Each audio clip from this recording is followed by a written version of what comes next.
What is up, guys? Alex Acevedo here with Fearless Sports Performance in my Shohei Ohtani jersey in honor of Shohei getting chosen to be the MLB The Show 22 cover athlete. Really cool for all his pitchers. That's a pitcher who rakes. He does a hell of a job on both ends of the field.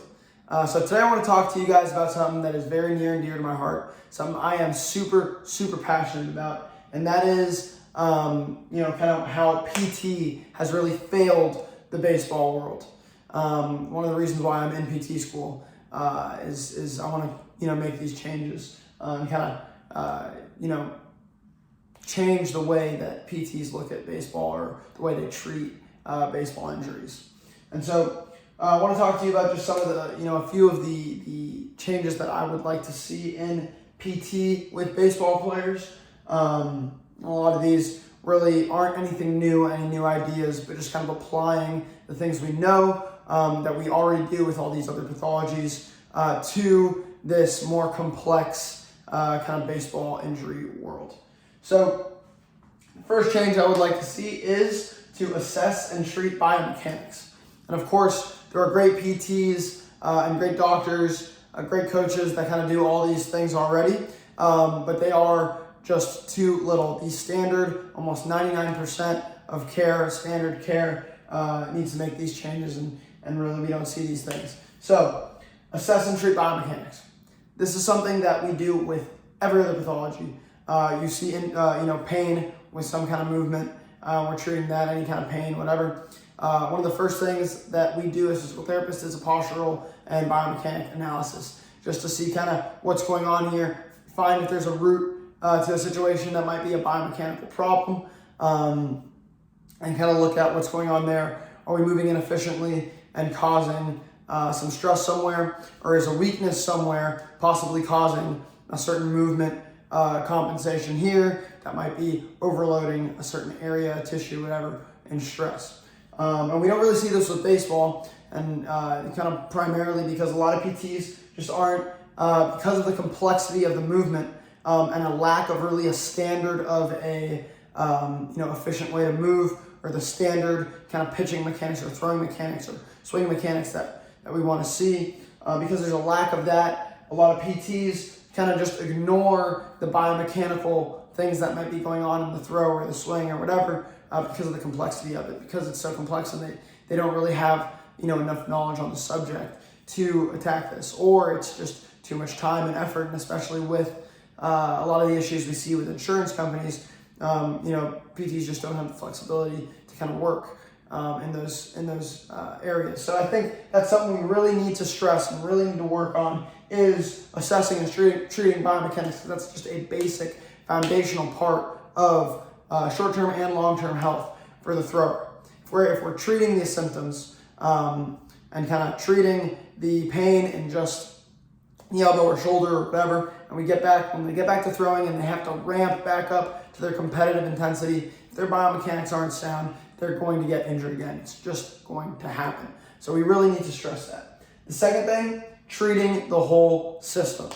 See, too many times you got an elbow injury or a shoulder injury, and a PT will get that athlete in, that thrower in, hitter in, and they're just going to treat that area. They just treat the symptoms going on in the elbow, what's going on with the elbow pain. All right, let's solve that. Let's work on all these flexors, get them stronger, all these little muscles, range of motion, make sure that everything's fortified there, and they treat kind of the elbow to handle more stress, but they don't treat the rest of the body. Maybe there is something going on in the hips, lack of range of motion there, or a weakness there that may be causing some biomechanical issues, going back to number one, and that those biomechanical issues are causing stress up the chain that may be causing the injury that's going on. And then when they go back, even if the localized area of injury was fortified and strengthened and solved, when they go back to that high intensity throwing again, they're gonna have the same issue. The root of the problem is still there, and it's inevitable. It is going to cause the injury again. Number three, using the tech available to us. So today we got all kinds of tech, like radar guns. We got the Modus sleeve or the driveline pulse sleeve. We got all kinds of stuff that we can use, especially with modulating stress. One of the biggest issues and one of the best examples of this is with creating the return to throwing program, or just any throwing program in general. We see this distance-based stress modulation. And so instead of saying, I want to throw at this intensity, we can even say an RPE number, but we don't do that. We say, I'm going to have you throw this many throws or this time of throwing at this distance. We use distance as a base of modulating stress. But I could throw, just as any pitcher would know, at 90 feet at 30% intensity, extremely light, with a nice arc, nice lob, and there's very little stress, right? I could also throw at 90 feet as hard as I can, trying to throw 100 miles an hour, and there's a lot of stress to those throws. I could also have a thrower that has different biomechanics than me, right? I'll use myself as an example versus somebody else, right? For my own throw, I might have a certain amount of stress at the same distance, same intensity, all things the same, same velocity, right?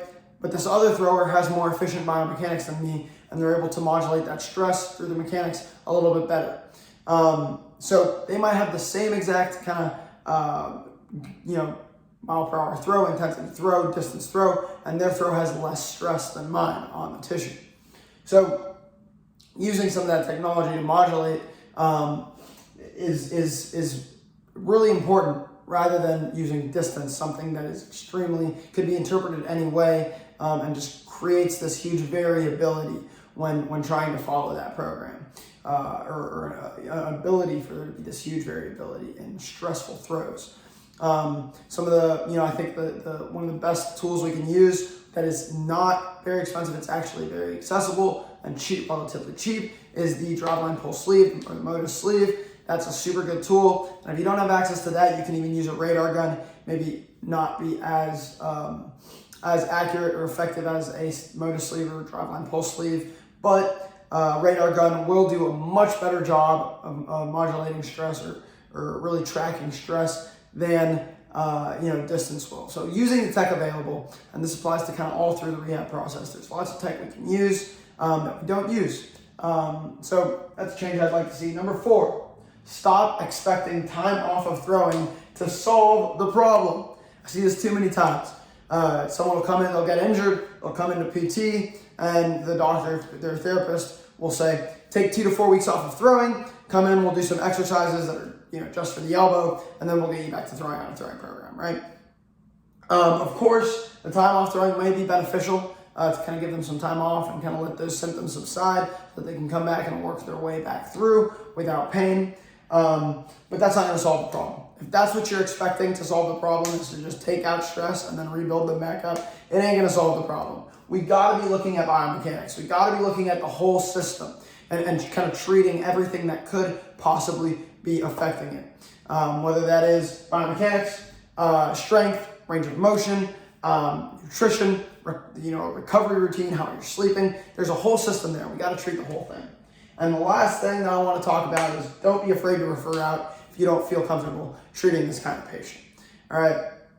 Really, really important. We, as physical therapists, we really are called to get the best patient care that we can give to all of our patients. And if we got a baseball athlete come in, a thrower come in, and I'm not a specialist in throwing, and I'm a specialist in something else, and I don't know enough about throwing biomechanics or the whole system of what's going on, and really how to treat this super, super effectively, can't be afraid to refer out. I may be losing business, but I am gaining respect. I want to be able to refer out to someone who is a specialist so I can give that patient the best care that they deserve, because all of our patients deserve the best effort from their therapist. And if their therapist can't provide them the best effort, it's really important that they refer out and send to a therapist who can. So I really hope you guys enjoyed this video, something really, really passionate that I'm passionate about. PT really has failed baseball, but be encouraged, because there are a lot of PTs, a lot of people in the baseball world that are critical thinkers and that are passionate about the same things I'm passionate about, that want to see change. So in the near future, I really do think we're going to be starting to see that change really happen.